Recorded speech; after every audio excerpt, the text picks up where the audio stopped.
नमस्कार लाडक्या बहिणींनो. लाडक्या बहिणींसाठी एक अत्यंत आनंदाची आणि दिलासादायक बातमी समोर आली आहे. लाडकी बहीण योजनेअंतर्गत मिळणारा 18,000 रुपयांचा वार्षिक लाभ पुढेही सुरूच राहणार आहे. जसे की आपल्याला माहिती आहे, सध्या राज्यामध्ये अर्थसंकल्पीय अधिवेशन सुरू आहे. या अधिवेशनामध्ये राज्यातील विविध योजना आणि विकास कामांसाठी निधीची तरतूद केली जाते आणि त्यामध्येच राज्य सरकारची अत्यंत महत्त्वाकांक्षी योजना असलेल्या लाडकी बहीण योजनेसाठी देखील पुढील 1 वर्षासाठी बजेटची तरतूद करण्यात आली आहे. आपल्याला माहितीच आहे की या योजनेअंतर्गत पात्र लाडक्या बहिणींना दर महिन्याला 1,500 रुपयांचा हप्ता दिला जातो.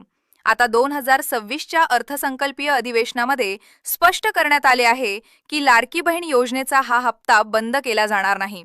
म्हणजेच लाडक्या बहिणींना दर महिन्याला 1,500 रुपयांचा लाभ पुढेही सुरूच राहणार आहे.